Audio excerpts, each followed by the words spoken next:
नमस्कार दोस्तों। उत्कर्ष परिवार में आप सभी लोगों का बहुत बहुत स्वागत है।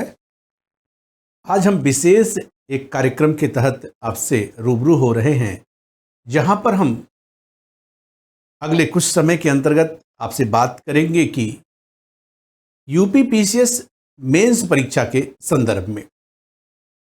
यूपी पीसीएस मेंस परीक्षा जो 2021 की अभी होने वाली है, उसके लिए हम अपने विषय विज्ञान एवं प्रौद्योगिकी पर चर्चा के लिए आपके समक्ष उपस्थित हुए हैं। इस पूरे कार्यक्रम में, चूंकि आज यह पहली क्लास है और इस इंट्रोडक्शन के माध्यम से हम यह तय करेंगे कि सिलेबस क्या होगा। दूसरी चीज, अभी तक जो 3 परीक्षाएं मेंस की नए पैटर्न पर हुई हैं, उसमें क्या क्या विषय वस्तु को रखा गया है या क्या संभावित विषय वस्तु होना चाहिए, उसकी भी चर्चा करेंगे। इसके पैटर्न की चर्चा करेंगे।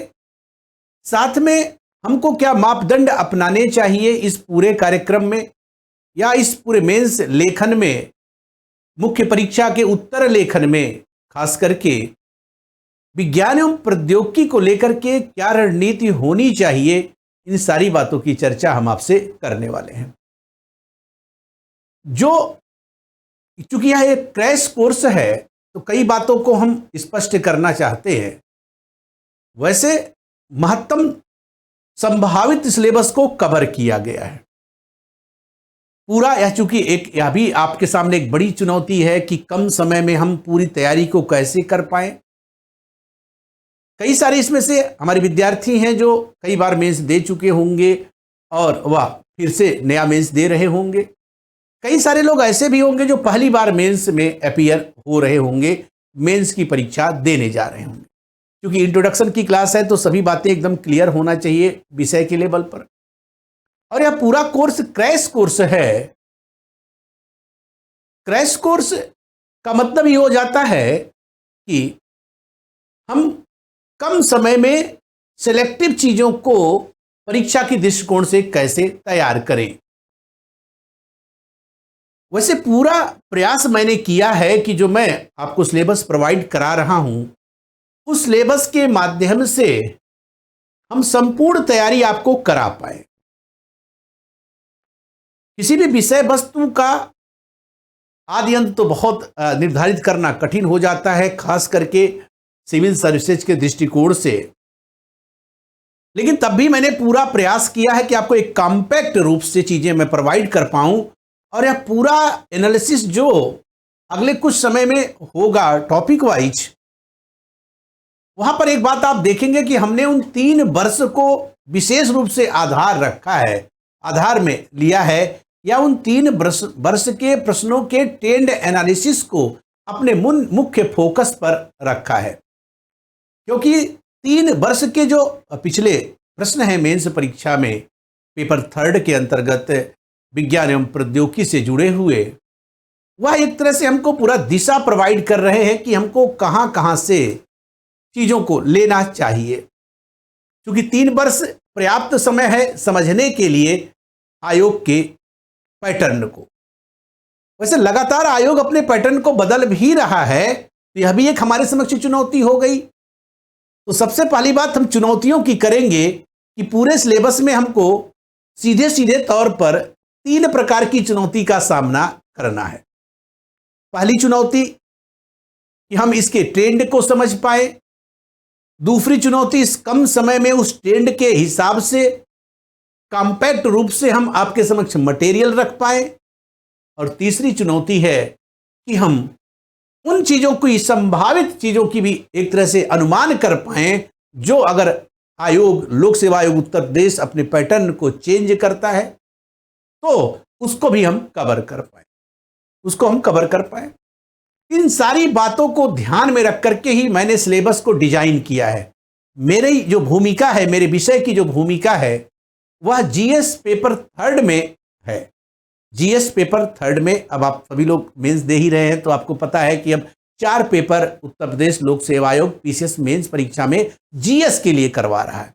जीएस खंड में 4 पेपर हैं डिस्क्रिप्टिव में, जो 200-200 नंबर के, 800 नंबर के प्रश्न पत्र होंगे, 4 प्रश्न पत्र, जिसमें 3-3 घंटे का समय आपको प्रोवाइड किया जाता है इसके उत्तर लेखन के लिए। तो 2-3 महत्वपूर्ण बातें जो हम पहले शुरुआत में जो सब आपको पता है, लेकिन उसकी बात भी हम यहाँ पे करना चाहते हैं कि आज जो हम आपसे परिचर्चा करने वाले हैं वह यूपी पीसीएस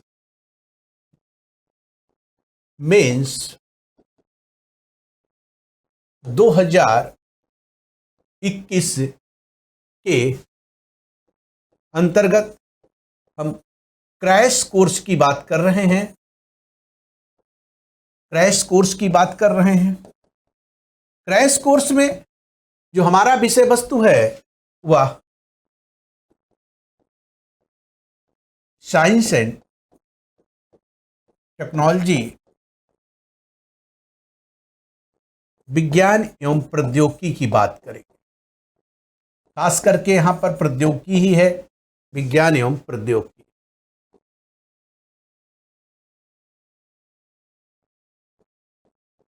और प्रौद्योगिकी प्रौद्योगिकी को आप तकनीकी भी कह दें तो कोई समस्या नहीं है। इस क्रैश कोर्स के अंतर्गत क्या पढ़ने वाले हम लोग हैं? Science and technology. यह साइंस एंड टेक्नोलॉजी जो भाग है यह जीएस पेपर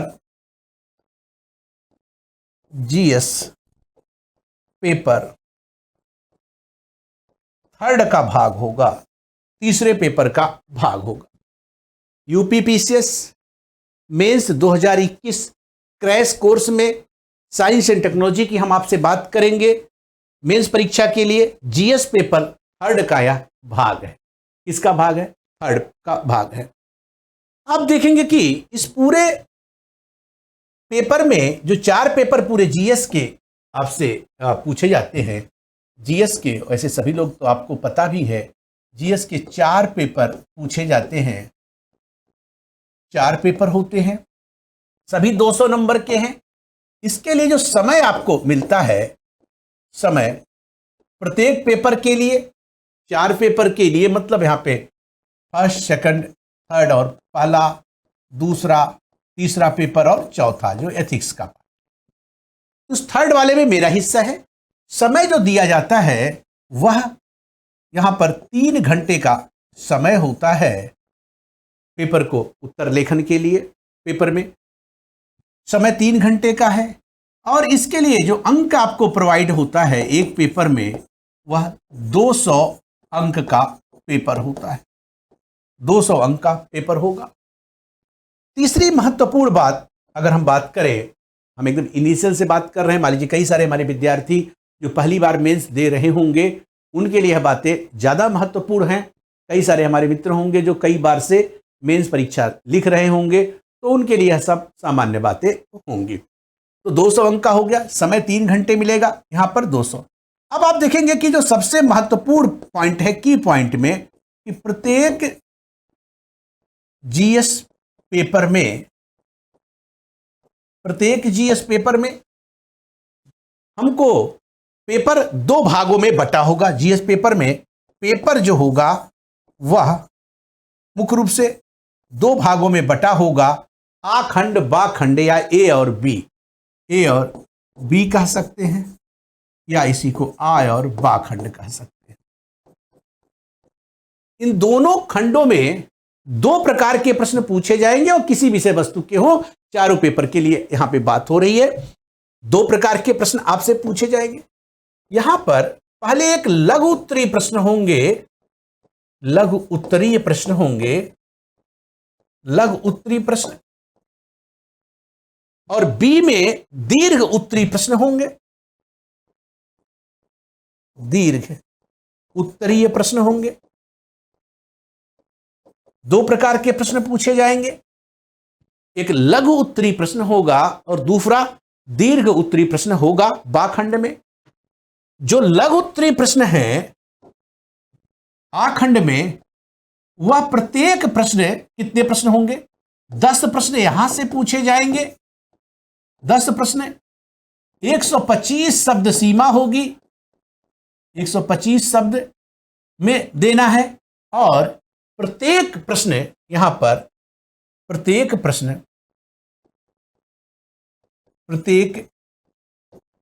प्रश्न का अंक कितना है? 8 अंक है। कितने का है? 8 अंक का। ध्यान से समझिएगा, यहां पर हमने कहा कि प्रत्येक जीएस का जो पेपर होगा वह 2 भागों में डिवाइड रहेगा पूरा पेपर, एक खंड उसका और बी खंड। ए खंड में भी 10 प्रश्न पूछे जाएंगे और बी खंड में भी 10 प्रश्न पूछे जाएंगे। ए खंड वाले लघु उत्तरीय प्रकृति के होंगे और जिनका उत्तर हमको 125 शब्द सीमा में देना है। 125 शब्द सीमा निर्धारित की गई है, 2-4 शब्द आगे पीछे हो सकता है। और प्रत्येक प्रश्न का अंक कितना मिलेगा?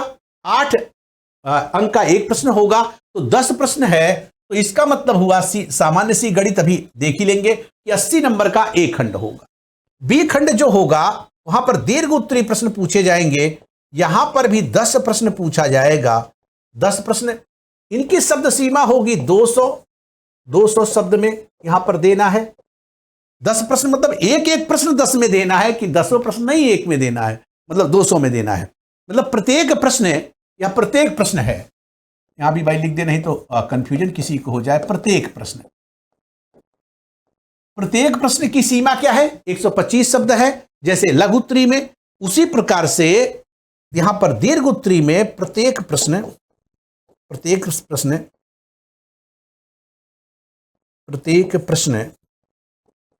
125, यहां पर 200 अंक का हो गया। 200, यहां पर 10 प्रश्न है और प्रत्येक प्रश्न की सीमा क्या है? ये 200 शब्द है। 10 प्रश्न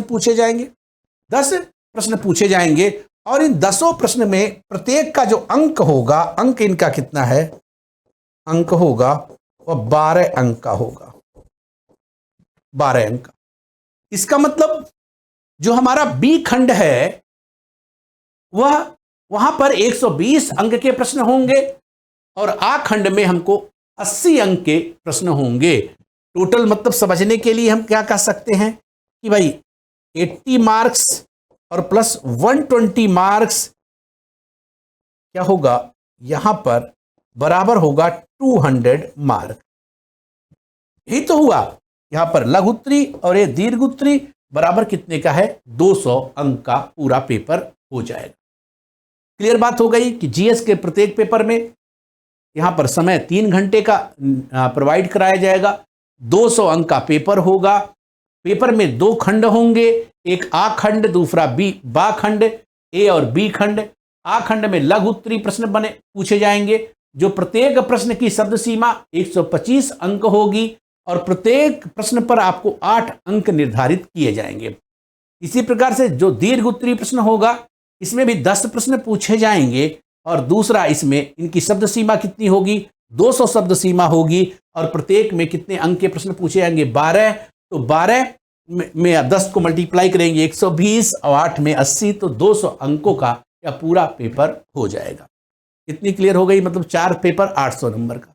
अब इसी पूरे जीएस के खंड में पेपर 3 के अंतर्गत हमारा विषय आएगा विज्ञान एवं प्रौद्योगिकी। विज्ञान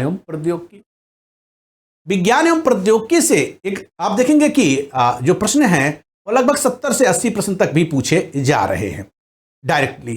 कहीं कहीं पर आप देखेंगे कि कुछ पोर्शन में जहां पर कई सारे अन्य के साथ भी विज्ञान प्रौद्योगिकी को जोड़ दिया गया है पेपर 3 के अंदर ही।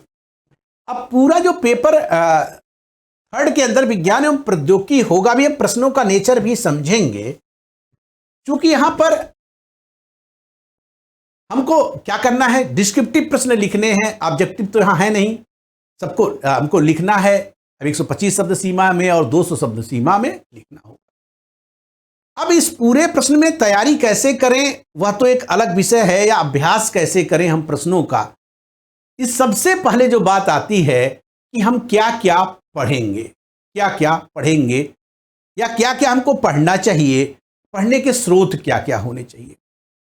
अब विज्ञान के जो प्रश्न ज्यादातर पूछे गए हैं वह 2 प्रकार से पूछे जा रहे हैं। पहले हम ट्रेंड की बात करेंगे, फिर उसके बाद बात करेंगे कि विज्ञान एवं प्रौद्योगिकी के विज्ञान एवं प्रौद्योगिकी के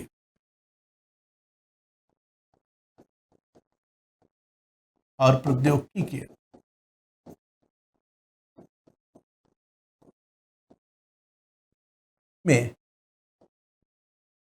दो प्रकार के प्रश्न हैं। कितने प्रकार के हैं भाई? दो प्रकार के प्रश्न पूछे जा रहे हैं। हम चूंकि एकदम कॉम्पैक्ट प्रोग्राम है तो टू दी पॉइंट बात करेंगे। वैसे भी साइंस टेक में टू दी पॉइंट ही सब कुछ होता भी है। पूरा मेंस ही टू दी पॉइंट होता है, क्योंकि मेंस का जो पैटर्न अब आ गया है, इसमें क्योंकि शब्द सीमा जैसे ही निर्धारित हो जाती है तो हमको अपनी इफिशियंसी को काफी बढ़ाना पड़ता है। सिलेक्शन होने ना होने, कम अंक पाने, ज्यादा अंक पाने में सबसे बड़ी बात है कि 125 शब्द सीमा में या 200 शब्द सीमा में उस विषय वस्तु को जो प्रश्न में पूछा गया है हम कितने अच्छे से प्रेजेंट कर देते हैं और उसके सारे एंगल उसमें आ जाते हैं। और यह प्रक्रिया जो आएगी वह तो केवल अभ्यास से ही आएगा। इसमें दो चीजें होंगी, एक तो भाई कॉन्सेप्ट की क्या क्या चीजें हमको उसमें डालना है, और दूसरा इसमें अभ्यास कैसे हम करें। बार बार अभ्यास करने से ही यहां पर आप निर्धारित कर पाएंगे कि भाई क्या उसमें चीजें रखनी चाहिए और क्या नहीं रखनी चाहिए। अब दो प्रकार के प्रश्न इसमें आएंगे हमारे विषय के संदर्भ में। एक प्रकार का जो प्रश्न है शब्द सीमा चाहे वह 125 हो या शब्द सीमा 200 हो, 8 अंक वाला हो या 12 अंक वाला हो, पूरे विषय वस्तु में दो प्रकार के प्रश्न आपसे पूछे जाएंगे। कौन से भाई? विज्ञान और प्रौद्योगिकी के अंदर पहला प्रश्न है जो अवधारणात्मक है।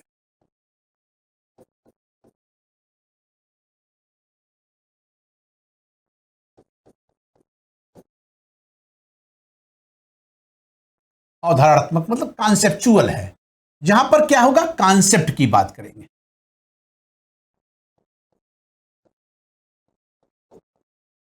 और दूसरा उसके अनुप्रयोग है।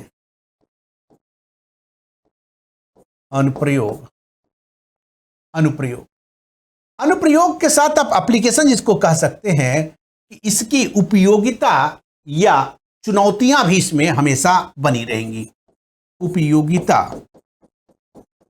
उपयोगिता और चुनौतियां भी रहेंगी। चुनौतियां या इसी को आप प्रासंगिकता कह सकते हैं। प्रासंगिकता भी कह सकते हैं। पूरा जो प्रोग्राम आगे चलेगा या जो आपने पेपर को अभी तक एनालाइज किया होगा, एनालिसिस उसका किया होगा, उसमें दो बातें देखेंगे कि एक तो चूंकि यह तकनीकी विषय है तो तकनीकी विषय में किसी भी अनुप्रयोग को हम बेहतर रूप से बता सकते हैं जब उसके हम बेसिक कॉन्सेप्ट को समझे। जैसे जेनेटिक इंजीनियरिंग को हम तब बेहतर समझ सकते हैं जब हमको एक तरह से रिकॉम्बिनेंट डीएनए तकनीक भी पता हो, जीन के बारे में भी जानकारी हो, साथ में डीएनए के बारे में भी जानकारी हो, और न्यूक्लियस तथा डीएनए जो आनुवांशिक पदार्थ है इसके बेसिक कॉन्सेप्ट तो हमको पता होना चाहिए। वैसे बेसिक कॉन्सेप्ट हम लोग प्री में बहुत डिटेल में भी पढ़ते हैं, इसीलिए यहां पर ज्यादातर एप्लीकेशन को रखा जाएगा, अनुप्रयोग को रखा जाएगा। और पिछले 3 वर्ष के प्रश्न इस बात को दिशा निर्देशित भी कर रहे हैं कि जो पूरे के पूरे प्रश्न पूछे गए, खास करके प्रौद्योगिकी से संबंधित प्रश्न है, उसमें ज्यादातर जोर अनुप्रयोग का रहा है, लेकिन उसके साथ साथ बेसिक कॉन्सेप्ट की भी महत्ता बनी रही है। तकनीकी के विषय यहां पर हमेशा 2 आधारों पर हमको कसने होते हैं। जैसे जब तक हम क्रायोजेनिक तकनीक को नहीं समझते, जैसे जब तक हम ऑर्बिट्स को नहीं समझते, कक्षाओं को नहीं समझते, जब तक हम जो प्रक्षेपण यान है भिन्न भिन्न प्रकार का, SLV, ASLV, GSLV, PSLV, तो इनके तो विकास के क्रम को हम सही से जस्टिफाई नहीं कर पाते। भारत में चाहे वह तकनीकी किसी भी क्षेत्र में हो या दुनिया के अंदर तकनीकी के विकास कि जब भी बात होगी तो उसके दो पहलू साथ साथ रहेंगे, जो दूसरे एक दूसरे को लगातार प्रभावित करेंगे और एक दूसरे से प्रभावित होते रहेंगे। जब भी हम बायोटेक्नोलॉजी के एप्लीकेशन की बात करेंगे, अनुप्रयोग की बात करेंगे, या उसकी समक्ष चुनौतियों की बात करेंगे, या उससे समस्याओं की बात करेंगे, तो वह जो बात हम कहना चाहते हैं बायोटेक्नोलॉजी के अंतर्गत, उसका एक बेसिक कॉन्सेप्ट होना चाहिए।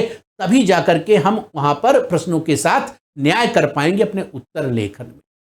क्योंकि अगर आधा अधूरा होगा, हम किसी गाइड से कहीं से बात को पढ़ लेंगे और सीधे चाहेंगे कि उसको रट के लिख ले, तो हमारी बातों में वह जो एक तरह से सारगर्भिता आनी चाहिए वह नहीं आ पाएगी, और हम सही से उसके साथ जस्टिस नहीं कर पाएंगे। प्रश्न के साथ कम नंबर मिलना या ज्यादा नंबर मिलना किसी भी विषय में मेंस के, मुझे लगता है कि सबसे बड़ा मायने यही रखता है कि क्या उस विषय की हमको एक समझ है। जब आपके अंदर विषय की समझ होती है तो आप उसको कई एंगल से सोच पाते हैं या कई एंगल से उसको प्रेजेंट कर पाते हैं। और जब हमको आधी अधूरी उसमें ज्ञान होता है तो फिर समस्या वहीं पर आके खड़ी हो जाती है, यह पॉइंट होना चाहिए कि नहीं होना चाहिए, यह लिखे कि ना लिखे, या इसका संबंध इससे हो पाएगा कि नहीं हो पाएगा। अगर हमको यह कॉन्सेप्ट क्लियर है कि नैनो प्रौद्योगिकी के अंतर्गत हम नैनो कण को क्यों बनाते हैं, नैनो कणों का बनाने से किसी भी पदार्थिक वस्तु के गुणधर्म में क्या परिवर्तन आ सकता है, तो उसके एप्लीकेशन के साथ हम जस्टिस कर सकते हैं। अगर हमको यह बात पता है कि नैनो स्तर पर किसी भी पदार्थ के मॉलिक्यूल को ले जाने पर उसके गुणधर्म में क्या परिवर्तन हो सकता है, किस हद तक हो सकता है, तो हम उसको आराम से बता सकते हैं, उसके एप्लीकेशन को दिखा सकते हैं, या उसकी चुनौतियों को भी समझ सकते हैं, फील कर सकते हैं, भिन्न भिन्न क्षेत्रों में व किसी भी क्षेत्र में होगी। अगर हमको एटॉमिक थ्योरी पता है, परमाणु सिद्धांत पता है, न्यूक्लियर जो सिद्धांत है वह पता है, रिएक्टर्स के बारे में पता है, ईंधन प्रणाली के बारे में पता है, तो हम उसके अनुप्रयोग को समझ सकते हैं, उसकी उपयोगिता को बता सकते हैं। ये सारी कुछ मोटी मोटी बातें हैं जो हम विषय वस्तु के साथ साथ डिस्कस करते रहेंगे, तो पूरा हमारा जो कार्यक्रम चलेगा वह दो स्तर पर चलेगा। एक बेसिक कॉन्सेप्ट के लेवल पर बात हम करेंगे और साथ में उसके एप्लीकेशन की बात। तो हम जब भी किसी एप्लीकेशन की बात करेंगे, किसी वस्तु की उपयोगिता या उससे चुनौतियों की बात करेंगे, तो उसके कॉन्सेप्ट को, बेसिक चीजों को भी समझते चलेंगे। अगर हम डीएनए वैक्सीन की बात करेंगे तो डीएनए रिकॉम्बिनेंट थ्योरी की भी बात करेंगे। अगर हम जीएम क्रॉप की बात करेंगे तो जीएम क्रॉप के एप्लीकेशन को तो समझेंगे कि जेनेटिकली मॉडिफाई क्रॉप क्या क्या होती हैं, तो जेनेटिकली मॉडिफाई क्रॉप की तकनीक को भी समझते चलेंगे, तभी ज़्यादा चीज़ें एकदम आसान हो जाएंगी। यहाँ पर कोई कठिन ऐसा कुछ नहीं पूछा जाता है कि जहाँ पर कोई आपको फार्मूले डिराइव करने हो या कोई बहुत कठिन चीज़ें आपसे पूछी जाए विज्ञान। ज़्यादातर एप्लीकेशन बेस्ड है। हाँ, उन एप्लीकेशन को सही से जस्टिफाई करने के लिए, समझने के लिए हमको उसके बेसिक कॉन्सेप्ट में जाना पड़ता है। तो दो प्रकार के हो गए कि एक तो अवधारणात्मक कॉन्सेप्चुअल प्रश्न हो गए, दूसरे उनके अनुप्रयोग, उपयोगिता, चुनौतियां या प्रासंगिकता से जुड़े प्रश्न यहाँ पर आएंगे। अब बात यहाँ पर उठती है कि हमको अपनी तैयारी के लिए क्या क्या चीज़ें नए रूप से जानना चाहिए। बाकी हम इस एक महीने के अंदर तो पूरी चीज़ें, वह जो करंट ओरिएंटेड चीज़ें हैं जो पिछले एक साल के अंदर चर्चा में रही हैं, वह सभी आपका विषय वस्तु है। जो पिछले एक डेढ़ साल में बड़ा पैंडेमिक रहा है, काफ़ी कोरोना और कई सारी समस्याएं लिए हुए रहा है, या काफ़ी चुनौतियों को, तो सभी क्षेत्र में जो चुनौतियां हम पेश किए हैं, मानव समाज हमारा पेश किया है, हमारे देश के समक्ष चुनौतियां आई हैं, वह सभी विषय वस्तु इस परीक्षा के लिए उपयोगिता उनकी हो जाती है, मेंस के लिए उनकी उपयोगिता हो जाती है। पूरे मेंस के कार्यक्रम में आप देखेंगे कि क्योंकि यह पूरा कोरोना काल जो पिछला रहा है, जिससे हम पूरी दुनिया बाहर निकल रही है, अभी भी कहीं समस्याएं बनी हुई हैं, तो इस चुनौती का क्या क्या, ये समस्या का प्रभाव कहाँ कहाँ पर पड़ा है, तो विभिन्न क्षेत्रों में प्रभाव की समीक्षा तो दुनिया कर रही है, तो आयोग भी वहाँ से प्रश्न बनाने की संभावना रहेगी। वैसे भी करंट से जोड़ करके प्रश्न को ज़्यादातर पूछा जाता है। इसीलिए हमारे विषय वस्तु में भी, विज्ञान एवं प्रौद्योगिकी में भी इसकी संभावना होगी कि यहाँ से प्रश्न पूछा जाए। सिर्फ कोरोना से नहीं, अन्य भी जो तमाम परिवर्तन देखे गए हैं, चाहे वह स्पेस के संदर्भ में, चाहे वह आप देखेंगे कि रोबोटिक्स के संदर्भ में, नैनो प्रौद्योगिकी के संदर्भ में, या डिफेंस के संदर्भ में। तो चूंकि तकनीकी का हिस्सा मेंस में काफ़ी एक बहुत बड़ा भाग है, बहुत बड़ा भाग है। पेपर में तो भले उसका उतना होना है, लेकिन भाग बहुत ज़्यादा है। इसमें चुनौतियाँ ज़्यादा है क्योंकि इसका सिलेबस बहुत बड़ा है, बहुत बड़ा है।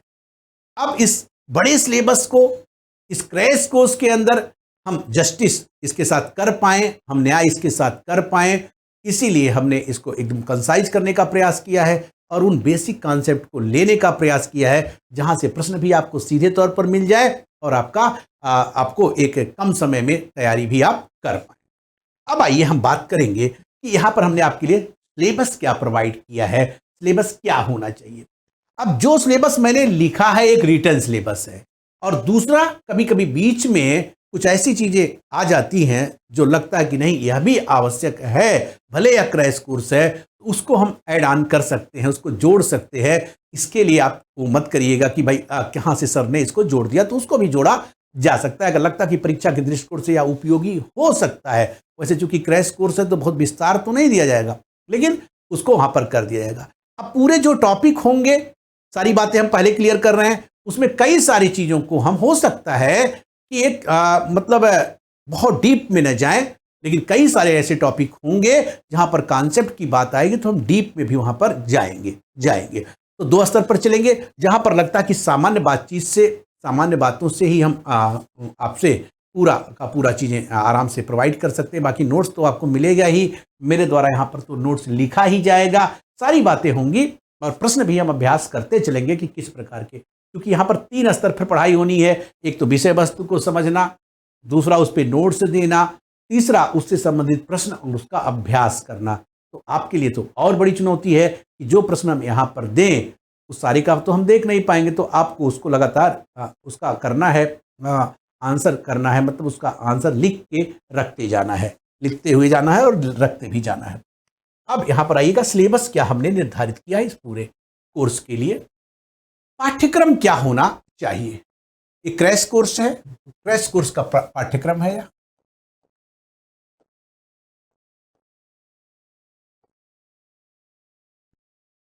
पाठ्यक्रम जैसे टॉपिक नेम यहां पर दिया गया है, पहला जो पाठ्यक्रम परिचर्चा, तो वह तो सिलेबस का कोई भाग नहीं होता, लेकिन सबसे महत्वपूर्ण बात पाठ्यक्रम परिचर्चा होती है। इसमें हमने पूरे लेक्चर को जो शुरू किया है मुख्य रूप से वह पहला लेक्चर, क्योंकि पाठ्यक्रम परिचर्चा जो आज हम बात कर रहे हैं कि पूरे हमारी रणनीति क्या होगी, सारी चीजें क्या होंगी, इसको तो हम इसके अंतर्गत समझ ही रहे हैं। पाठ्यक्रम परिचर्चा में जैसे हमने पहला दिया है कि बायोटेक्नोलॉजी, अभी हम प्रश्नों को भी देखेंगे जो 18, 19 और 20 में पूछे गए हैं। तो बायोटेक्नोलॉजी जो एक बड़ा हिस्सा होता है, यहां से कम 2 प्रश्न तो आपको मिलने वाले हैं, 2 प्रश्न मिलने वाले, कम से कम 2 प्रश्न तो होगा ही होगा। प्रश्न में पूरी संभावना है कि 100-125 शब्द में आ जाए और एक 200 शब्द में आ जाए, मतलब 8 नंबर का एक आ जाए, एक 12 नंबर का आ जाए, इसकी पूरी संभावना होगी कि 2 प्रश्न यहां पर मिले। अब पूरे बायोटेक्नोलॉजी को हमने 2 आधार पर कसा है, जैसे हमने भी बात किया कि भाई एक को हम बेसिक कॉन्सेप्ट को भी पढ़ते जाएंगे और साथ में उसके एप्लीकेशन को भी देखते जाएंगे। कई सारी बातें हम जब बेसिक कॉन्सेप्ट पढ़ते हैं तो वहीं पर उसका अनुप्रयोग भी हमको बिना उसके भी चर्चा करना पड़ता है, तो चर्चा अपने आप होता जाएगा। जैसे चूंकि वर्तमान में हमने कहा कि डीएनए वैक्सीन की भी चर्चा बहुत ज़्यादा है, या अभी आप देखेंगे कि कोरोना की वजह से जो एक तरह से आरटीपीसीआर तकनीक वगैरह की जो बात किया गया, जांच की बात किया गया, जांच किटों का जो निर्माण किया गया, उनके अंतर्गत कई सारे ऐसे तकनीकों का उपयोग किया गया है। इसके अतिरिक्त वैसे भी चाहे भारत सरकार के ड्रीम परियोजना के रूप में किसानों की आय 2 गुनी करना हो, आईएएस में भी वहाँ से प्रश्न बन रहा है, पीसीएस में भी बन रहा है, कई सारे स्टेट में वहाँ से भी प्रश्न बन रहा है। तो उसके लिए हमको जीएम क्रॉप वगैरह या जेनेटिकली मॉडिफाई जो अन्य चीज़ें हैं उसका उत्पादन करना, अधिक क्षमता वाले पौधों का उत्पादन करना जिनमें काफ़ी ज़्यादा एक तरह से उनके अंदर न्यूट्रिटिव वैल्यू हो, उसका निर्माण करना, सूखा रोधी फसलों का विकास करना या कीट रोधी फसलों का विकास करना, ये सारी बातें तो अपने आप हमेशा से प्रासंगिक रहेंगी। इसीलिए हम पहले इसमें क्या करेंगे, कुछ बातों को पढ़ने के पहले यहाँ पर हम जैसे इनके कुछ बेसिक बातों को समझेंगे, क्योंकि पूरे बायोटेक्नोलॉजी में 3-4 शब्द आपको बहुत लगातार आते रहते हैं। प्री परीक्षा में भी आप जब पढ़ते हैं तो इन सारी शब्दों से आपका मुलाकात होता है, जैसे डीएनए, आरएनए, न्यूक्लियस, गुणसूत्र, जीन, जीनोम या बायोटेक्नोलॉजी के क्षेत्र। यहां पर ये तो एकदम बेसिक कॉन्सेप्ट है जहां से हम अपनी बात शुरू करेंगे बायोटेक्नोलॉजी के अंदर कि भाई डीएनए, आरएनए, न्यूक्लियस, केंद्रक, क्योंकि केंद्रक के अंदर ही ये सब होंगे, साथ में गुणसूत्र, जीन, जीनोम क्या है, जैव प्रौद्योगिकी के जो क्षेत्र हैं उनकी चर्चा जैसे ही हम शुरू करेंगे। बायोटेक्नोलॉजी के कौन कौन से क्षेत्र हैं कि कृषि में बायोटेक्नोलॉजी कैसे है कार्य कर रहा है, या आप देखेंगे चिकित्सा में बायोटेक्नोलॉजी कैसे कार्य कर रहा है, मेडिसिनल में दवाओं के क्षेत्र में बायोटेक्नोलॉजी कैसे कार्य कर रहा है, या आप जब बात करेंगे कि जैसे पर्यावरणीय क्षेत्र में जैव प्रौद्योगिकी किस प्रकार से उपयोगी है, खाद्य प्रसंस्करण उद्योगों में या औद्योगिक स्तर पर जीव विज्ञान कैसे प्रासंगिक है। तो कई सारे क्षेत्रों में आप अपने आप जैसे जैसे इसकी क्षेत्र की बात करेंगे तो वहाँ पर एप्लीकेशन अपना जुड़ता जाएगा और करंट के मुद्दे उसमें अपने आप आते जाएंगे कि जैसे अगर हम बात कर दिए कि कृषि क्षेत्र में क्या उपयोगिता है, तो वर्तमान में भी कृषि क्षेत्र में जो नए कुछ नवाचार हुए हैं उसको भी उसमें हम क्या करेंगे, सम्मिलित कर लेंगे, और बाकी उसके बेसिक चीज़ें जो है वह तो रहेंगी ही रहेंगी। अब साथ में चूंकि जेनेटिक इंजीनियरिंग हमको समझना है, वर्तमान में सबसे ज़्यादा प्रासंगिकता भी उसकी है बायोटेक्नोलॉजी में, तो रिकॉम्बिनेंट डीएनए जो पुनर्संयोजी डीएनए है और उससे संबंधित जो तकनीक है उसको समझना पड़ेगा। एंटीसेंस तकनीक काफ़ी एक चर्चित तकनीक रहती है बायोटेक्नोलॉजी के अंदर, या डीएनए वैक्सीन, डीएनए टीका भी काफ़ी महत्वपूर्ण है, इसकी भी चर्चा हमको यहाँ पे करनी होगी।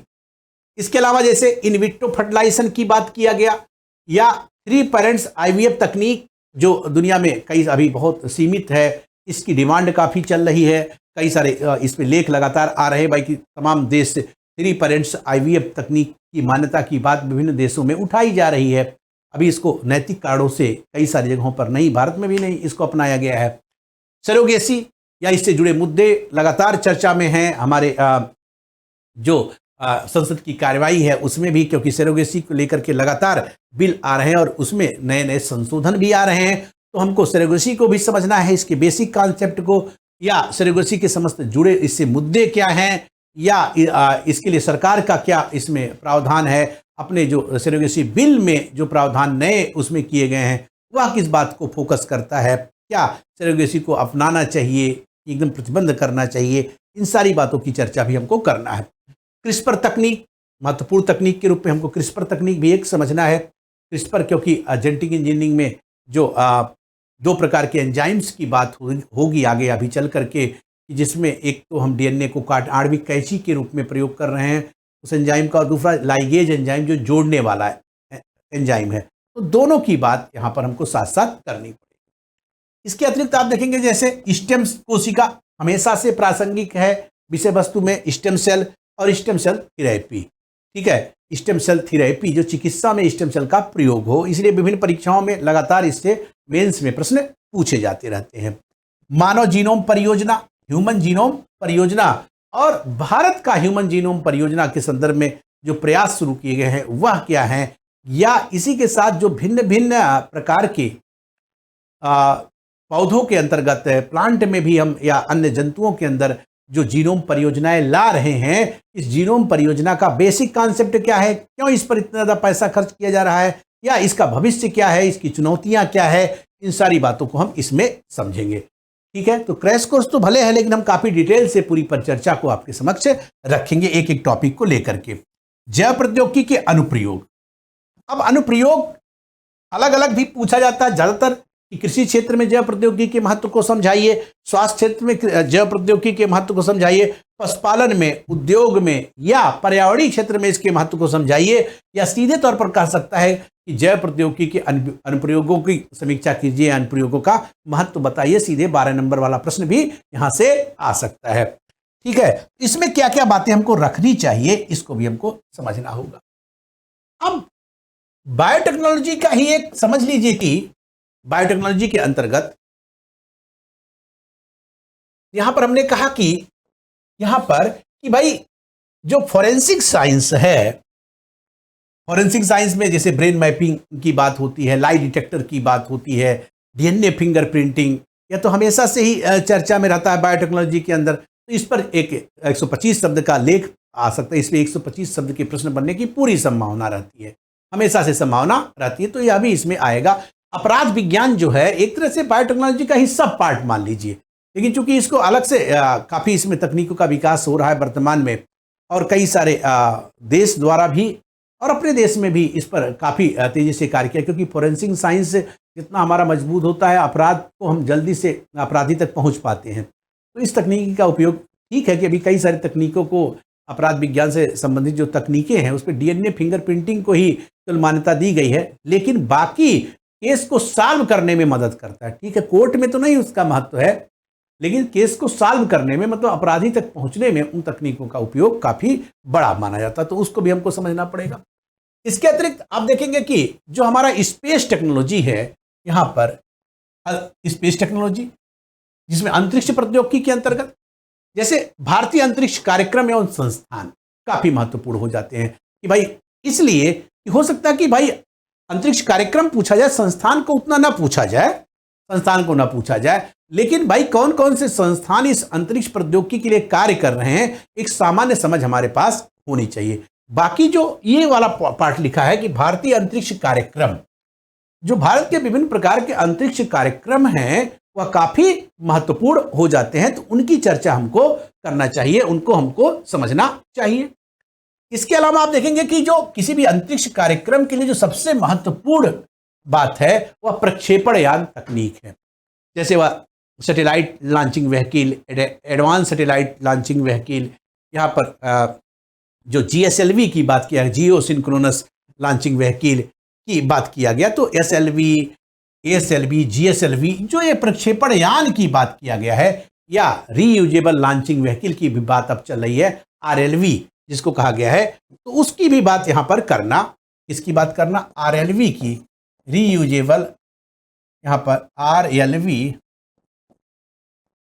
रीयूजेबल लॉन्चिंग व्हीकल, जो पुनर्उपयोगी प्रक्षेपण है, उसको भी समझा जाएगा। अब इसके अतिरिक्त आप देखेंगे कि ऑर्बिट्स की जो बात यहां पर किया गया है, ऑर्बिट्स की बात जो की जा रही है, विभिन्न कक्षाएं भाई, क्योंकि भाई यह बात समझने के लिए कि कहा गया कि भाई दूर संवेदी उपग्रह भेजा गया, तो दूर संवेदी उपग्रह कहां पे स्थापित किया जाएगा, संचार उपग्रह है तो कहां पर किस कक्षा में स्थापित किया जाएगा, उसकी क्या विशेषताएं हैं उस कक्षा में स्थापित होने वाले सैटेलाइट की, यह बात तो एकदम कॉन्सेप्ट पे चलना होगा।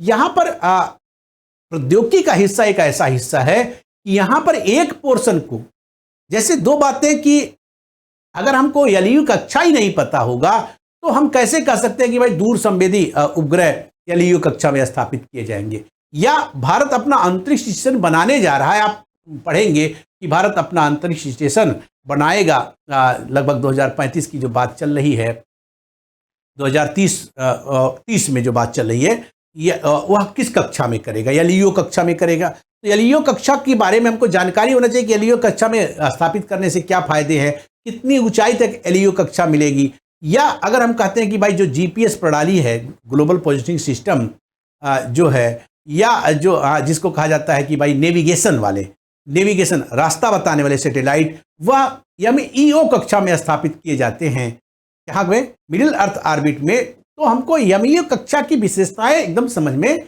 आनी चाहिए। इसीलिए यहाँ पर सिर्फ एप्लीकेशन की भाई जीपीएस के उपयोग बताइए, या जीपीएस क्या है, या नेविगेशन के उपग्रह क्या होते हैं, ठीक है, प्रश्न आ गया कि भाई नेविगेशन उपग्रह के बारे में समझाइए, तो आप सीधे नेविगेशन को ये बताएंगे कि नेविगेशन कहाँ पे होता है, एमईओ कक्षा में स्थापित किया जाता है। तो आपको यह बात पता होनी चाहिए कि एमईओ कक्षा में स्थापित करने से क्या क्या फायदे होंगे, जीपीएस या ग्लोनास के बारे में, या भारत के गगनयान के बारे में, तभी आप बता सकते हैं स्पष्ट रूप से, जब इसकी बेसिक बात भी आपको पता हो। तो एलईयू कक्षा, एमईयू कक्षा और जीओ कक्षा, इन तीनों कक्षाओं के बारे में हमको देखना है। भारत के विभिन्न मिशन, भारत के विभिन्न मिशन क्योंकि भारत के लिए भी गौरव का विषय है और भारत ने अपने विभिन्न मिशन के माध्यम से दुनिया के लिए भी बड़ी बड़ी चीजें दिया। जैसे भारत का चाहे वह चंद्रयान प्रथम की बात कर लीजिए, चाहे मंगलयान मिशन की बात करिए, या चंद्रयान 2, ठीक है कुछ कारणों से 1-2% हम असफल मान सकते हैं कि भाई हमारा वहां पे लैंड रोवर लैंड नहीं कर पाया, उससे संपर्क टूट गया, लैंड तो किया संपर्क टूट गया। चंद्रयान 2, या भारत ने जो आदित्य अपना एक भेजा आदित्य के बारे में, या एस्ट्रोसैट जो एस्ट्रोसैट सैटेलाइट था भारत का वह, या भारत का वर्तमान में गगनयान जो अभियान होने वाला है, गगनयान होने वाला है, इस पे भी हमको पूरे मैटर की जानकारी होनी चाहिए। अभी आपने पढ़ा कि हाल में जो है ऑस्ट्रेलिया से भी भारत ने समझौता किया कि गगनयान में कुछ तकनीकों के हस्तांतरण के लिए, या 2030 में जो भारत अपना अंतरिक्ष स्टेशन बनाने जा रहा है। तो यह सारी बातें तभी हम समझ पाएंगे जो कुछ भारत के लिए भी गौरव का विषय है और भारत की कूटनीतिक रूप से भी इसका क्या महत्व है, सामरिक रूप से इसका क्या महत्व है, तभी तो चीजों को हम स्पष्ट रूप से समझ सकते हैं।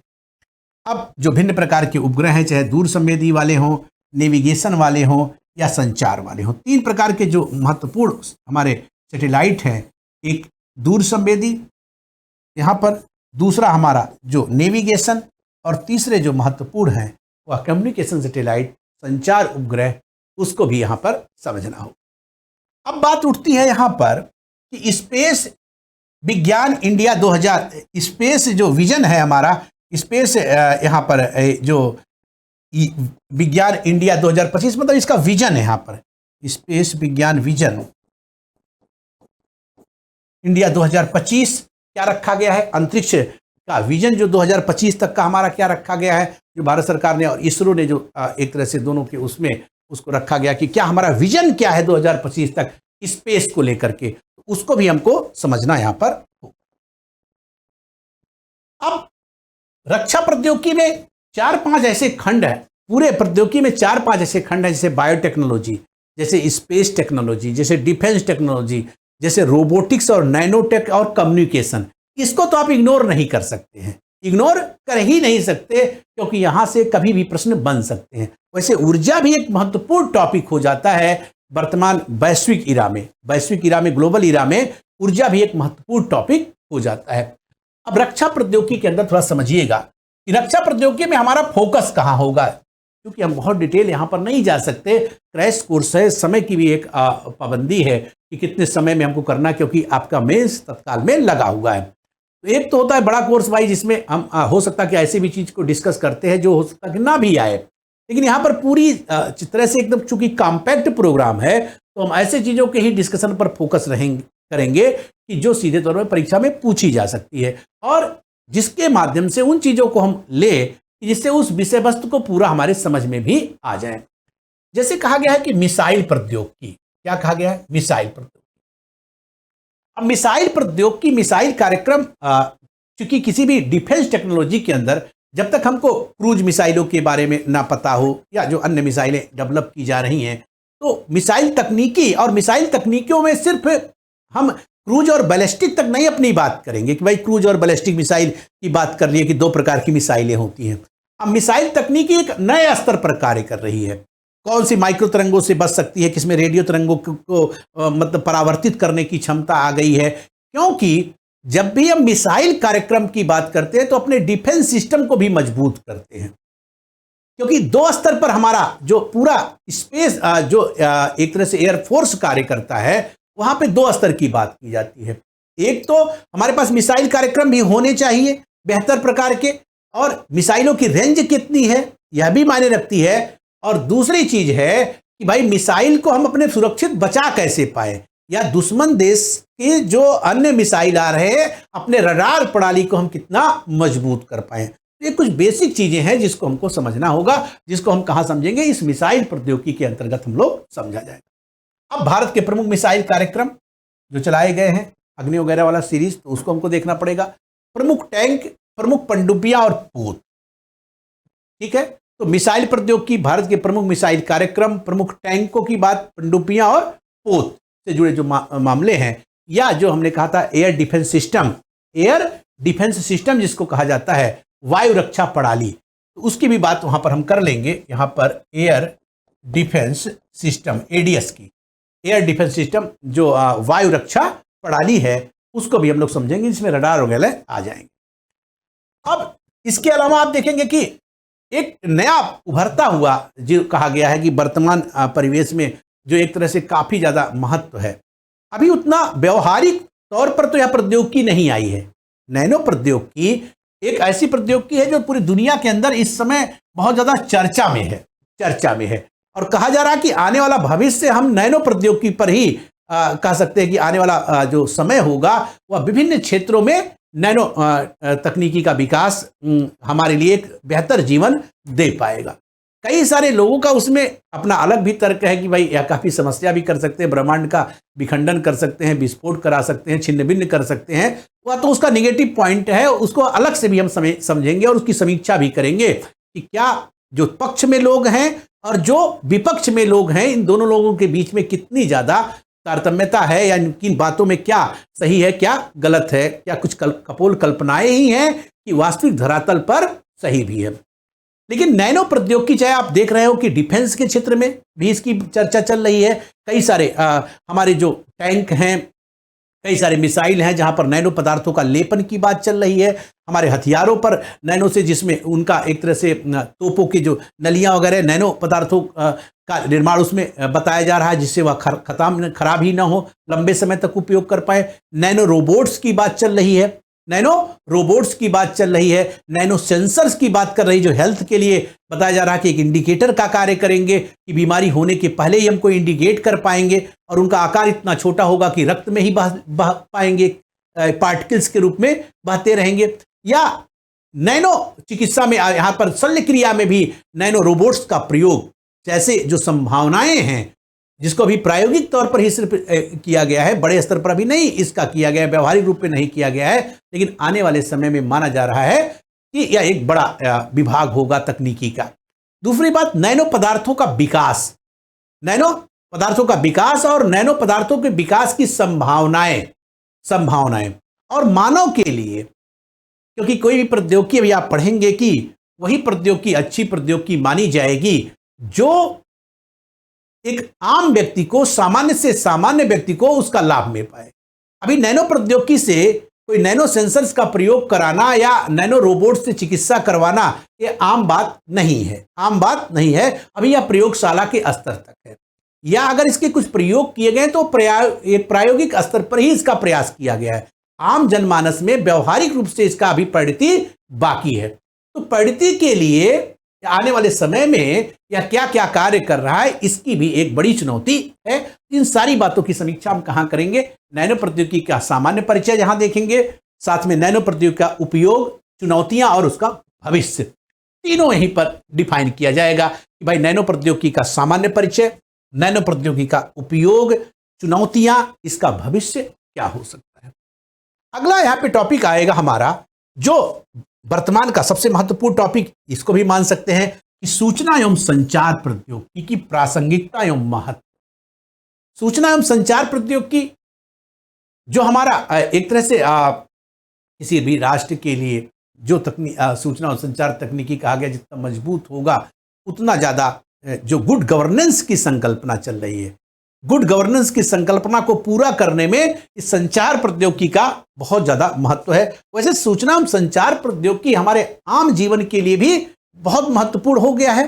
सभी के हाथ में आज स्मार्टफोन आ गया है, उसी का पार्ट है। कंप्यूटर की उपलब्धता, इंटरनेट की उपलब्धता के साथ उसकी स्पीड काफी मायने रखती है, कितना उसकी स्पीड है। ये सारी बातों की कि भाई संचार प्रौद्योगिकी है क्या, या इसमें जो विभिन्न प्रकार के ब्रॉडबैंड बनाए जा रहे हैं, या भिन्न क्षेत्रों में, रक्षा के क्षेत्र में, या आप देखेंगे स्पेस के क्षेत्र में, हेल्थ के सेक्टर में, क्या इनकी प्रासंगिकता हो सकती है। इसीलिए कहा गया कि सूचना एवं संचार प्रौद्योगिकी की प्रासंगिकता एक तो हमको देखना है, साथ में इनके महत्व को भी समझना है। दूसरी बात है कि भारत में सूचना प्रौद्योगिकी का भविष्य एवं भारत में चुनौतियां क्या है, क्योंकि भाई सूचना प्रौद्योगिकी तो दुनिया के लिए काफी प्रासंगिक है, लेकिन भारत में सूचना प्रौद्योगिकी का भविष्य कैसा दिख रहा है, या इसके भविष्य में या इसके कार्यों में रुकावट कौन, चुनौतियां कौन पेश कर रहा है, चुनौतियां किस रूप में आ रही हैं, या उन चुनौतियों से निपटने के लिए भारत सरकार किस प्रकार के उपक्रम कर रही है, कौन कौन सी योजनाएं परियोजनाएं इसमें लाई जा रही हैं जो इसको आसान कर सकती हैं और आम जनमानस तक इस सूचना संचार प्रौद्योगिकी की जो क्रांति है वह एक जन जन तक पहुंच सकती है और गुड गवर्नेंस की संकल्पना में या कहां तक भागीदारी अपना दे सकता है। तो इस सारी बातों की चर्चा हमको वहां पे करनी। अगली बात आती है कि रोबोटिक्स का, अब ये टॉपिकों को हमने थोड़ा सा क्या किया है, कंसाइज किया है, छोटा किया है। जैसे रोबोटिक्स का अनुप्रयोग एवं चुनौतियां।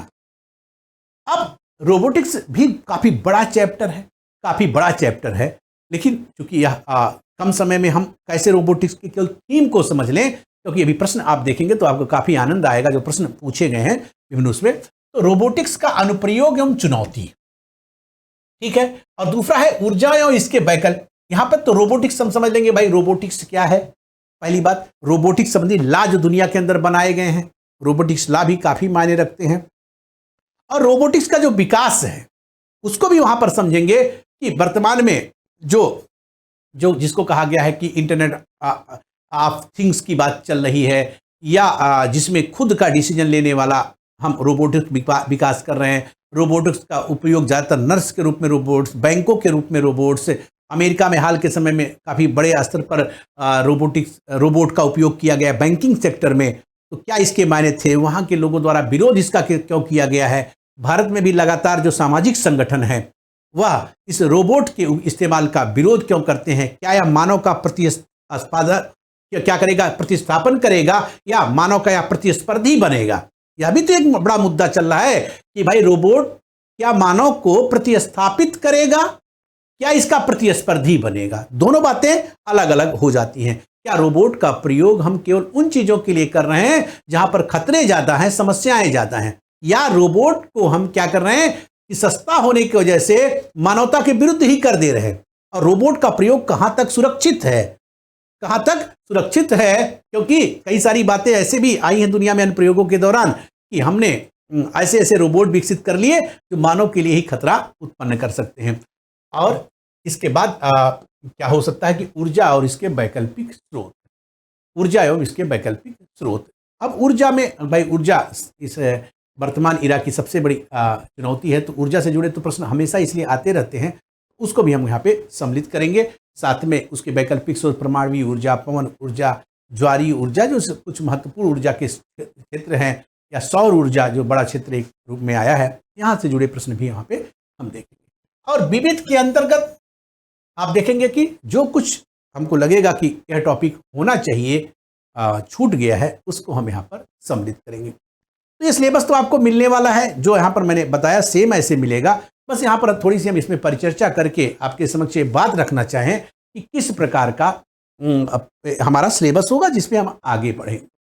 अब आपके मन में पहला प्रश्न आना चाहिए, या जो मैंने सिलेबस निर्धारित किया किस आधार पर किया, किस आधार पर किया।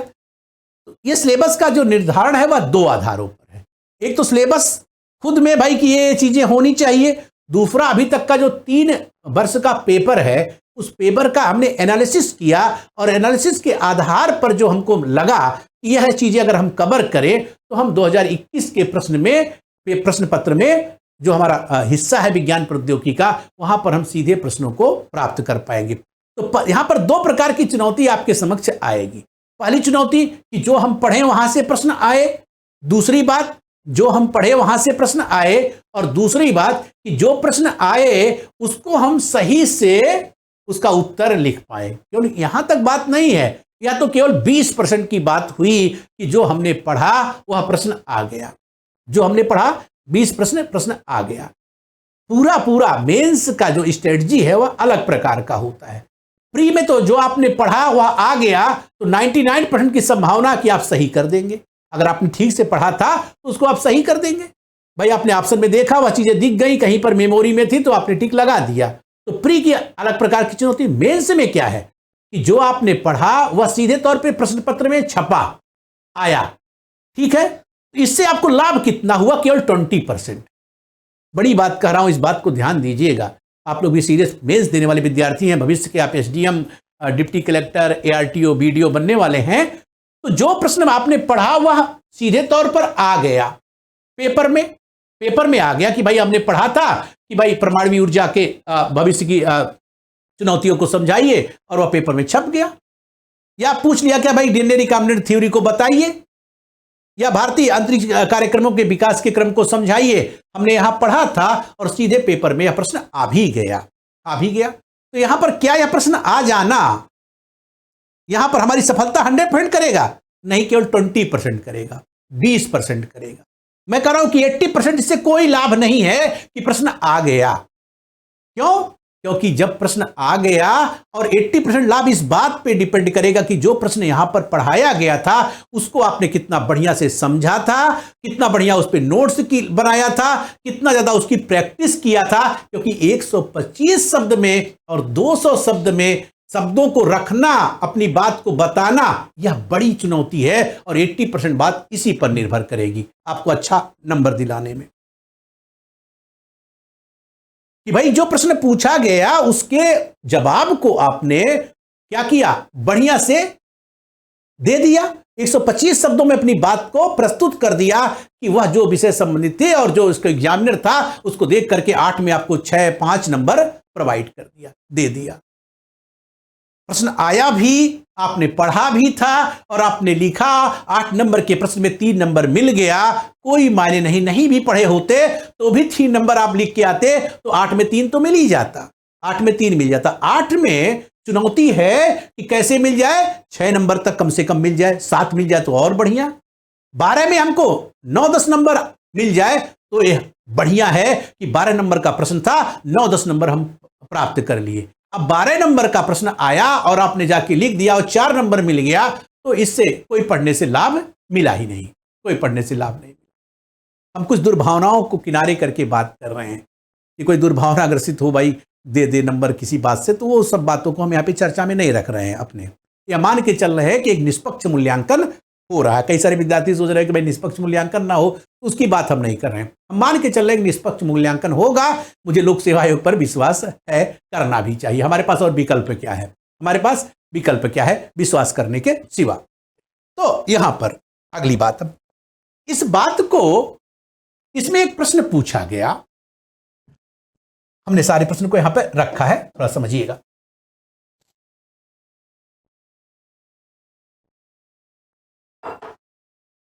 प्रश्न क्या, प्रश्नों का अभ्यास, हम इसका सटीक आंसर क्या होगा उसके लिए तो अलग से क्लास लेंगे। अभी इन प्रश्नों का सटीक आंसर क्या होगा वह तो अलग से हम क्लास लेंगे। यहां पर आपकी विश्वास को बनाने के लिए कि आप विषय वस्तु पर विश्वास कर सकें कि हम जो पढ़ेंगे वो प्रश्न ऐसे भी बनते हैं, प्रश्न कोई अलग प्रकार के नहीं बनते हैं। यहां पर जो प्रश्न लिखा गया कि भारतीय कृषि में तकनीकी मिशन का तात्पर्य क्या है, इसके उद्देश्यों की विवेचना कीजिए। यह कितने नंबर का प्रश्न था? 8 नंबर का प्रश्न था, और इसको 125 प्रश्न में लिखना था, 125 शब्दों में लिखना था कि भारतीय कृषि में तकनीकी मिशन का तात्पर्य क्या है, इसके उद्देश्यों की विवेचना कीजिए। अब देखिएगा यह प्रश्न कहां से जुड़ा है। यह प्रश्न, पहली बात हमको यह क्लियर होना चाहिए कि प्रश्न जुड़ा कहां से है। तो भाई यह बायोटेक्नोलॉजी का कृषि में प्रयोग से ही जुड़ा है। तकनीकी मिशन, तकनीकों का हस्तांतरण, साथ में कई सारी इसमें बातें, एकदम से करंट बेस्ड प्रश्न था, या करंट बेस्ड प्रश्न था, जहां पर एक तो बायोटेक्नोलॉजी का उपयोग को हमको बताना था, और दूसरा जो भारत सरकार द्वारा कृषि मंडियों का निर्माण किया जा रहा था वहां से लिंक करने की भी बात थी कि भाई तकनीकी मिशन, तकनीकों का विकास करेंगे, हम तकनीकों का विकास, अधिक उत्पादन करेंगे। क्योंकि किसानों की आय 2 गुना करना पिछले 3 सालों से बड़ा इस पर मुद्दा चल रहा है, क्योंकि भारत सरकार का बार बार, मोदी सरकार जिसको आप कह सकते हैं, की बात वहां पर कही जा रही कि किसानों की आय 2 गुनी करनी है। उसके राजनीतिक परिप्रेक्ष्य पे हम नहीं जाते हैं, किसानों की आय 2 गुनी करनी है। अब किसानों की आय 2 गुनी कैसे हो सकती है? एक कॉमन मैन की तरह अगर हम सोचें, हमको 2-3 बातें समझ में आती हैं कि भाई किसी की आय, किसान की आय 2 गुनी करने में क्या होना चाहिए। एक तो कृषि की लागत घट जानी चाहिए, कृषि की लागत घट जानी चाहिए। दूसरा, अधिक न्यूट्रिटिव वाली फसलों का उत्पादन होना चाहिए, और उत्पादन भी ज्यादा होना चाहिए। मतलब क्या हुआ, कृषि में लागत घटे, उत्पादन बढ़े। लेकिन उत्पादन कैसा बढ़े कि उत्पादन हो जाए और किसी काम का ना हो। उत्पादन हम कर ले लेकिन वह किसी काम का ना हो, तो वह भी नहीं ठीक है। उत्पादन भी बढ़े, पहली लागत घटे, दूसरा उत्पादन बढ़े और उत्पादन भी ऐसी फसलों का हम करें जिसका न्यूट्रिटिव वैल्यू ज्यादा हो, तभी तो वैश्विक मार्केट में या अपने भिन्न भिन्न प्रदेश के ही मार्केट में वह प्रोडक्ट टिक पाएगा।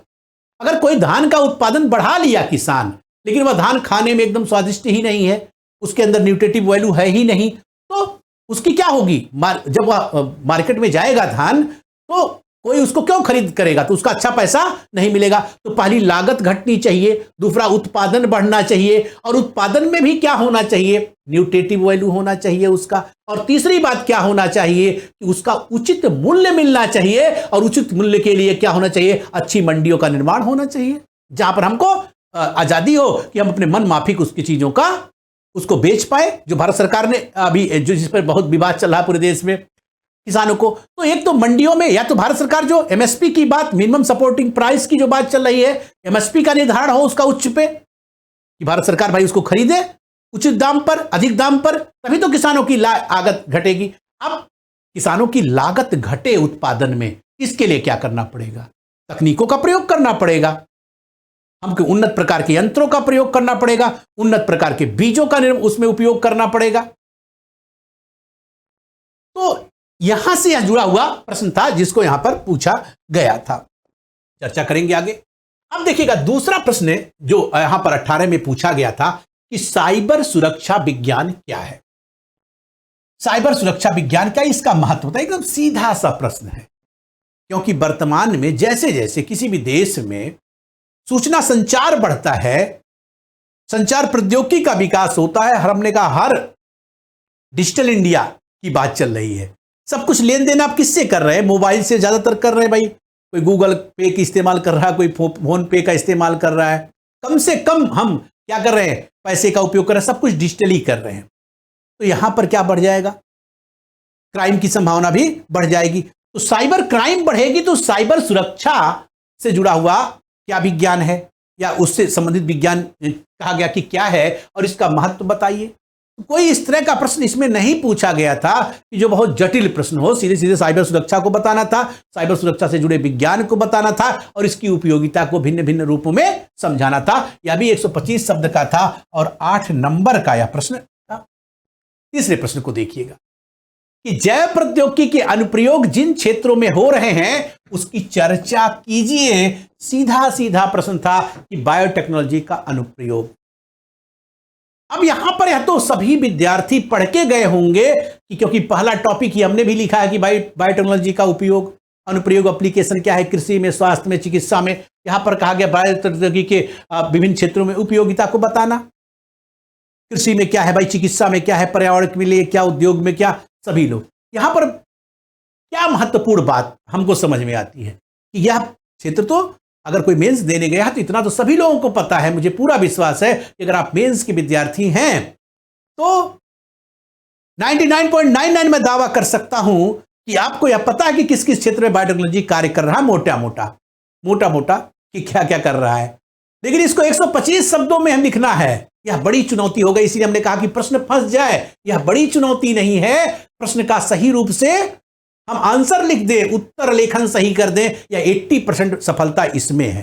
केवल 20% सफलता है कि हम प्रश्न को फंसा दिए। 80% किस पे आएगा कि हम सही से अभ्यास कर लिए, हम उसमें 125 शब्द में क्या क्या टू दी पॉइंट बात लिखना है, इसको लिख दिए, जिससे हम पूरा का पूरा 8 में 7 नंबर 6 नंबर तक कम से कम प्राप्त कर लिए।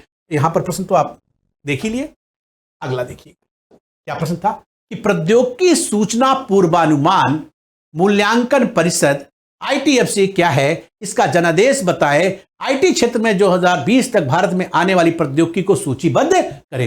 यह एकदम करंट बेस्ड प्रश्न था और 12 नंबर का प्रश्न था। काफी करंट ओरिएंटेड प्रश्न था, जिसके लिए आपको कई सारे तकनीकों का भी इस्तेमाल करना पड़ता है। यहां पर इसको हम कहेंगे कि महत्वपूर्ण प्रश्न था, काफी बेहतरीन प्रश्न था, जिसको सामान्य रूप से बता पाना आसान नहीं था। सामान्य रूप से इसके लिए आपको क्या करना पड़ता भाई? अगर आप क्या करते हैं कि यहां पर कहा गया कि प्रौद्योगिकी सूचना पूर्वानुमान और मूल्यांकन परिषद क्या है, इसका जनादेश बताएं। आईटी क्षेत्र 2020 तक आने वाली प्रौद्योगिकी को सूचीबद्ध करिए। इंफॉर्मेशन टेक्नोलॉजी में कौन कौन सी तकनीकें आ रही हैं। तो एक अच्छा प्रश्न था, 12 नंबर का प्रश्न था, इसको 200 शब्दों में लिखना था। ठीक है, वहां संचार से प्रश्न था आया। अगला 12 नंबर का कि प्रौद्योगिकी विजन दस्तावेज 2035 को चिन्हित करिए। कि भाई जो भारत सरकार और अब देखेंगे पूरा ये विज्ञान प्रौद्योगिकी मंत्रालय ने विज्ञान प्रौद्योगिकी विजन 2035 निर्धारित किया है कि भाई 2035 तक हम आपको बताएंगे क्या क्या है। काफी चर्चा में रहा है यह विजन, और यह भी करंट का ही प्रश्न है एक तरह से, जिसमें भारत सरकार ने निर्धारित किया है कुछ बातों को, जैसे आपने पढ़ा भी होगा कि जो मानव के उपयोगी वाली हैं आवश्यकता, क्योंकि कई सारी प्रौद्योगिकियां हैं, तो क्या सारी प्रौद्योगिकियों हम चले पहले नैनो टेक्नोलॉजी का विकास करें कि पहले हम फूड टेक्नोलॉजी का विकास करें। इस बात का निर्धारण करना सबसे महत्वपूर्ण है कि भाई पहले हम रोबोटिक्स का विकास करें कि पहले हम क्या करें, फूड टेक्नोलॉजी का विकास करें, जिससे हमारे लोगों का पहले भरण पोषण हो पाए। हमारे पास चुनौती क्या है? हमारे पास सबसे बड़ी चुनौती है कि महिलाएं और वह बच्चे जो ज्यादातर एनीमिया के शिकार हैं, कैसे हम उनको पोषक तत्व युक्त भोजन उपलब्ध करा पाए, क्योंकि खाद्य सुरक्षा के लक्ष्य ने तो अनाज उपलब्ध कराया है, न्यूट्रिशन हम कैसे दे रहे हैं, क्योंकि वही देश आगे प्रगति करेगा जहां के नागरिक स्वस्थ होंगे। तो क्या हम स्वास्थ्य सुरक्षा गारंटी योजना लागू कर रहे हैं, और उसमें क्या हम पोषक तत्वों को उपलब्ध कराने के लिए कौन कौन से तकनीकों का विकास कर रहे हैं? तो इसलिए 2035 में जो प्रधानमंत्री जी के नेतृत्व में विज्ञान अधिवेशन में इस बात की घोषणा की गई थी कि हमको कुछ महत्वपूर्ण बातों पर विचार करना है कि भाई आने वाले समय में हम अपना लक्ष्य क्या क्या रखेंगे, क्या क्या लक्ष्य रखेंगे कि ऐसे मानव उपयोगी या आवश्यकता रूप प्रौद्योगिकी का विकास करना, पहले हम स्वास्थ्य पर ध्यान देंगे, हम पहले खाद्य पर ध्यान देंगे, फिर हम मानव आवश्यकता इंफ्रास्ट्रक्चर पर ध्यान देंगे, और फिर हम ऐसा नहीं कि अन्य तकनीकों को हम हतोत्साहित करेंगे। तो जहां पर लागत ज्यादा है, पैसे की खपत ज्यादा है और अभी उसका सीधे तौर पर अनुप्रयोग कम है, उसको हम क्या करेंगे, अभी रिसर्च विंग में रखेंगे, उसका मूल्यांकन करेंगे और उसके आधार पर उस प्रौद्योगिकी को थोड़ा थोड़ा बढ़ाएंगे, बाकी आवश्यक वाली प्रौद्योगिकियों पर ज्यादा ध्यान देंगे। तो यह जो विजन था इसका भी प्रश्न यहां पर पूछा गया था, इसको भी आपको करना है। अगला प्रश्न आपसे पूछा गया था कि राष्ट्रीय शक्ति की वृद्धि में विज्ञान एवं प्रौद्योगिकी की भूमिका उदाहरण सहित बताइए। राष्ट्रीय शक्ति की वृद्धि में विज्ञान एवं प्रौद्योगिकी 18 का ही प्रश्न था, 19 में पेपर हुआ था। राष्ट्रीय शक्ति की वृद्धि में विज्ञान एवं प्रौद्योगिकी की भूमिका उदाहरण से समझाइए। अब देखिएगा, एक तरह से एप्लीकेशन यह भी है राष्ट्रीय शक्ति के क्षेत्र में।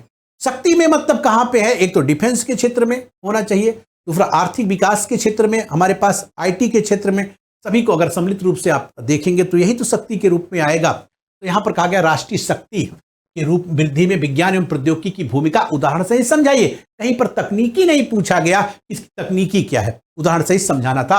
8 नंबर का यह भी प्रश्न था। भारत में ऊर्जा संकट के कारणों की विवेचना कीजिए। भारत में ऊर्जा संकट के कारणों की विवेचना कीजिए। ऊर्जा संकट के कारणों की विवेचना कीजिए। ऊर्जा संकट के कारणों की विवेचना क्या करना है भाई? ऊर्जा आप देख रहे हैं कि वर्तमान में क्योंकि भारत में प्रति वर्ष 4% से अधिक की दर से ऊर्जा खपत बढ़ रही है। जब कोई भी देश एक तरह से हम कहें कि वहां पर विकास होता है तो ऊर्जा की खपत अपने आप बढ़ने लगती है। ऊर्जा की खपत पहले हमारे यहाँ हमारे लिए विद्युत क्या था? केवल एक बल्ब जलाने का जरिया था, एक प्रकाश हो जाए। जैसे से मानव जीवन बढ़ेगा या अच्छा होगा, उसका जीवन स्तर उठेगा, तो हम क्या करेंगे? अपनी सुविधाओं के लिए भाई पंखे का व्यवस्था करेंगे, कूलर की व्यवस्था करेंगे, रेफ्रिजरेटर लाएंगे, तमाम प्रकार के विद्युत आधारित उपकरण लाएंगे। पहले कुछ घरों में बिजली थी, लगभग 100% घरों में बिजली जाएगी, ठीक है। अब बिजली का उपयोग हम टेलीविजन के रूप में भी करेंगे, वहां भी। तो भिन्न भिन्न क्षेत्रों में ऊर्जा की खपत बढ़ेगी। तो ऊर्जा की पूर्ति के लिए क्या भारत की प्रौद्योगिकी तैयार है? क्या इन ऊर्जा की पूर्ति के लिए हम जो थर्मल आधारित लगभग 70% ऊर्जा अभी तक उपयोग कर रहे हैं, क्या हुआ? क्योंकि थर्मल तो अभी कोयले का संकट देख रहे हैं वर्तमान में। यह प्रश्न तो अभी भी प्रासंगिक हुआ कि नहीं हुआ? वर्तमान में भी प्रासंगिक हुआ, क्योंकि ऊर्जा संकट आज भी आया कि कोयले का हाहाकार आया कि भाई कोयला खत्म हो गया। तो क्या हम केवल थर्मल आधारित ऊर्जा पर ही डिपेंड रहें कि सौर ऊर्जा, जिसमें भारत ने बहुत बेहतर कार्य किया है, सौर ऊर्जा, परमाणु ऊर्जा, पवन ऊर्जा, ज्वारीय ऊर्जा जैसे जो अन्य विकल्प हैं ऊर्जा के, उन पर हम कार्य करें? इससे जो संकट पर जो बताना था मुख्य रूप से यहां पर जैव विविधता तो यह पर्यावरण का प्रश्न था। यहां पर देखिएगा, यहां पर जैसे एक प्रश्न और दिखाएंगे कि जैसे यहां पर एक प्रश्न आया कि नाभिकी भयादोहन में आप देखेंगे कि ये भी मेंस में आया था कि नाभिकी भयादोहन परमाणु निरोध भीषण नरसंहार वाले आणविक हथियारों के प्रतिकार का एकमात्र कारगर उपाय है। इस कथन की व्याख्या कीजिए। कहा गया है कि नाभिकी भयादोहन भीषण नरसंहार वाले आणविक हथियारों के प्रतिकार का एकमात्र कारगर उपाय है। इस कथन की व्याख्या कीजिए।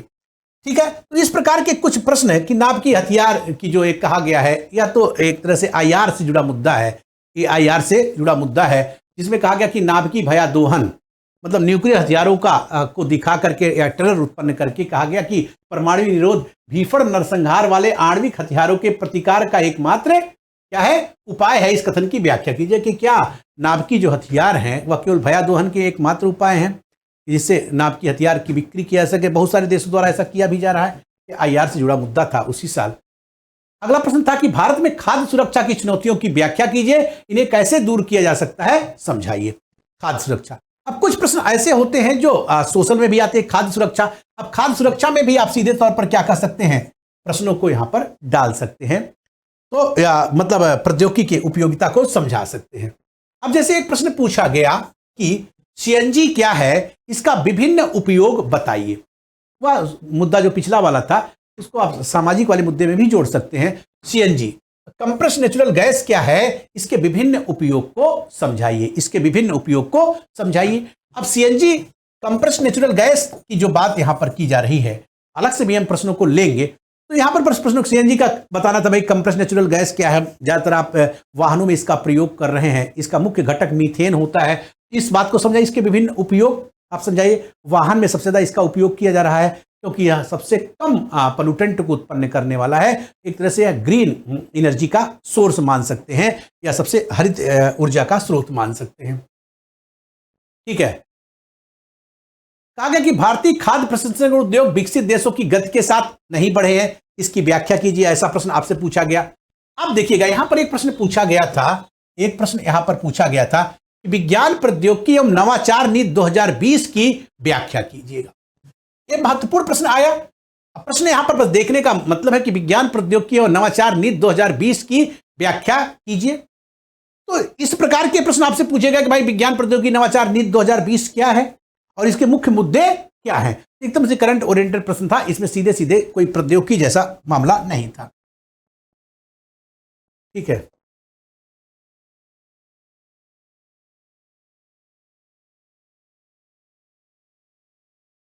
अब देखिएगा, कहा गया कि वर्तमान उभरती सुरक्षा चुनौतियों में नाभिकीय हथियार भारत की सुरक्षा प्रबंधन में जो इंटरनल सिक्योरिटी का यह भाग हो सकता है। या प्रश्न किसका हो सकता है, इंटरनल सिक्योरिटी का है, लेकिन इसमें बस थोड़ा तकनीकी वाले बात का।